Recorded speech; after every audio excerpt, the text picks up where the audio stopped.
नमस्कार, स्वागत आपका नादी टीवी में। मैं हूं आपके साथ पारुल। मध्य प्रदेश में इतिहास का सबसे बड़ा उपचुनाव हो रहा है। यह उपचुनाव तय करेगा कि प्रदेश में किसकी सत्ता रहेगी। मतदाता प्रत्याशियों की किस्मत शाम तक ईवीएम में कैद कर देंगे। लेकिन इससे पहले हम आपको बताने जा रहे हैं कि प्रदेश में ये उपचुनाव क्यों हो रहा है, प्रदेश की कौन कौन सी सीटों पर विधानसभा उपचुनाव हो रहे हैं और विधानसभा की मौजूदा स्थिति क्या है और किस दल को सत्ता में रहने के लिए कितनी सीटों की जरूरत है। ये पूरे समीकरण हम आपके सामने रखने वाले हैं, तो आप उपचुनाव की इस महा कवरेज में हमारे साथ जुड़े रहिए।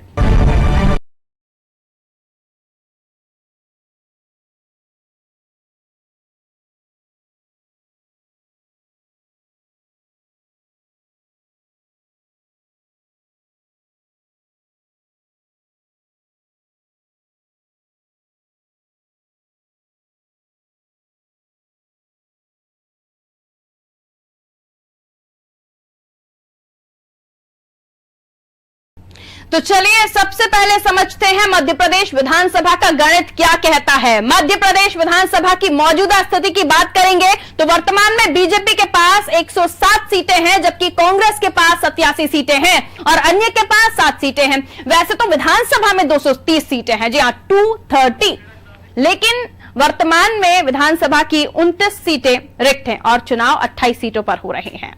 इसलिए किसी भी पार्टी को बहुमत के लिए 116 की जगह 115 सीटों की जरूरत है। दमोह विधानसभा में उपचुनाव बाद में होंगे। ये सीट विधायक राहुल लोधी के इस्तीफे के बाद खाली हुई है। बीजेपी के पास वर्तमान में 107 सीटें हैं। अगर वो कुल 8 सीटें भी जीत लेती है तो वो पूर्ण बहुमत यानी 115 सीटों के साथ सरकार में बनी रहेगी। वहीं कांग्रेस के पास वर्तमान में 87 सीटें हैं। कांग्रेस को सरकार में वापसी के लिए पूरी 28 सीटें जीतनी होंगी। अगर कांग्रेस सभी सीटें जीत जाती है तो वो पूर्ण बहुमत यानी 115 सीटों के साथ सरकार में सत्ता में वापसी कर लेगी। लेकिन इस दौरान सपा बसपा और निर्दलीय पर भी सबकी नजर रहेगी कि ये लोग अंत में किसका साथ देते हैं। और चलिए किसका साथ देंगे ये तमाम लोग, ये तो सवाल है ही, और इसके अलावा सवाल ये भी है कि आखिर तक आते आते यानी कि 10 तारीख को नतीजे क्या कहते हैं। अब बात करेंगे उन सीटों की जहां उपचुनाव के लिए मतदान हो रहा है, यानी कि जो सीटें 28 सीटें हैं उनके बारे में हम बात करेंगे। सबसे पहले तो वो सीटें जान लीजिए कौन सी वो सीटें हैं जहां पर इलेक्शन होने हैं, मतदाता जो है वो मैदान में है किन सीटों पर, वो सीटें आप जान लीजिए। तो नेपानगर है, बड़ा मलहरा है, डबरा है, बदनावर है, भांडेर, बमौरी, महगांव, गोहद, सुर्खी आप मेरे पास में भी देख रहे हैं किस तरह से ये नाम आपके सामने दिखाई दे रहे हैं। गोहद है, सुर्खी है, ग्वालियर, मुरैना, दिमनी, ग्वालियर पूर्व, करेरा, हाटपिपलिया। देखिए इन सभी सीटों में 16 ग्वालियर चंबल की सीटें हैं। सुमावली, अनूपपुर, फिर अजय के सांची, अशोकनगर, पोहरी, अंबाहा, सावेर, तुलसी सिलावट साहब यहां से मैदान में है। मुंगावली ले लीजिए तो सुवासरा, जौरा जहां से निधन के बाद सीट खाली हुई, आगर मालवा भी सीट है, मानधाता, ब्यावरा। इन 28 सीटों पर मतदान हो रहा है। इन 28 सीटों पर प्रत्याशियों की जीत हार ही तय करेगा कि आखिर 10 नवंबर के बाद सत्ता की चाबी किसके हाथ में रहने वाली है और वो सत्ता की चाबी किसके पास जाएगी। क्या वो बीजेपी होगी, क्या वो कांग्रेस की होगी, ये आज मतदाता तय कर लेंगे, बटन दबा देंगे और फिर 10 तारीख को किस्मत खुलेगी उनकी, जिनके हाथ लगेगी जीत, जिनके सर सजेगा सेहरा। तो आपको बता दें ये उपचुनाव 25 कांग्रेस विधायकों के इस्तीफे देने और 3 विधायकों के निधन के बाद हो रहा है। आपको पता ही होगा ज्योतिरादित्य सिंधिया के साथ 22 विधायक चले आए थे, उसके बाद 3 और चले आए और उसके बाद देखिए 3 जो है जिनका निधन हो गया, उसके बाद सीट खाली हुई। अब हम आपको बताएं कि कौन से विधायक ने कहां से इस्तीफा दिया और बीजेपी का दामन थाम लिया है और कौन से विधायक के निधन के बाद कौन सी सीट खाली हुई है, क्यों हो रहे हैं ये उपचुनाव, ये जानना जरूरी है। देखिए सबसे पहले हम नेपानगर की अगर बात करें तो सुमित्रा देवी काजडेकर है, इन्होंने कांग्रेस छोड़ दी, नेपानगर सीट खाली हो गई, उपचुनाव हो रहे हैं। उसके बाद हम अगर बात करें, देखिए सुमित्रा काजडेकर आप तस्वीर भी देख पा रहे हैं, इन्होंने कांग्रेस छोड़ दी, टाटा कह दिया कांग्रेस को, अब बीजेपी से चुनाव लड़ रही हैं नेपानगर से। बड़ा मलहरा सीट की बात अगर हम करते हैं तो बड़ा मलहरा सीट की भी हम बात करेंगे जहां से प्रद्युम्न सिंह लोधी, कांग्रेस इन्होंने भी छोड़ दी और अब बीजेपी से चुनाव लड़ रहे हैं। ये भी उन्हीं नामों में शुमार हैं जिनमें उपचुनाव में अब ये प्रत्याशी मैदान में है।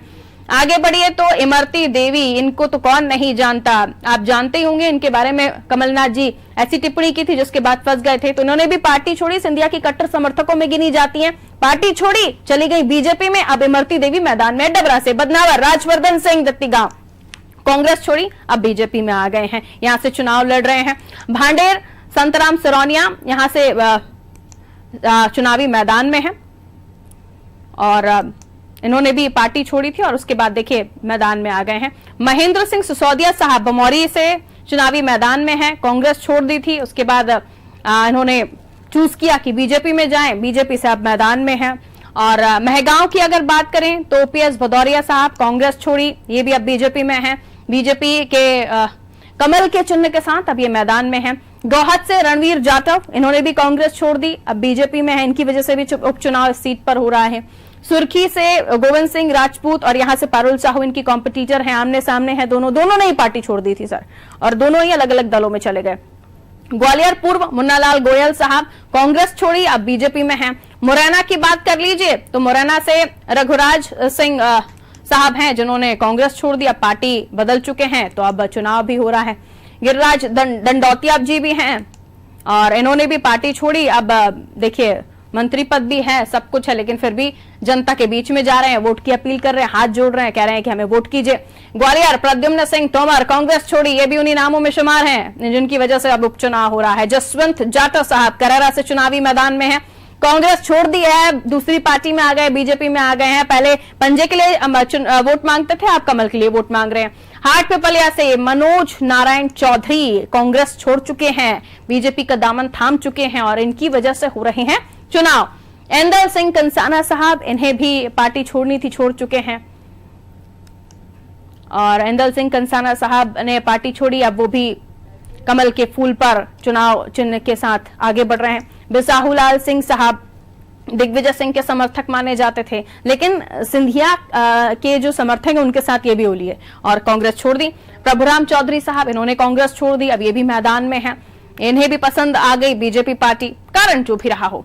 अशोकनगर जजपाल सिंह जज्जी साहब, इन्होंने भी कांग्रेस छोड़ दी, ये भी कट्टर सिंधिया समर्थकों में गिने जाते हैं। पोहरी से सुरेश धाकड़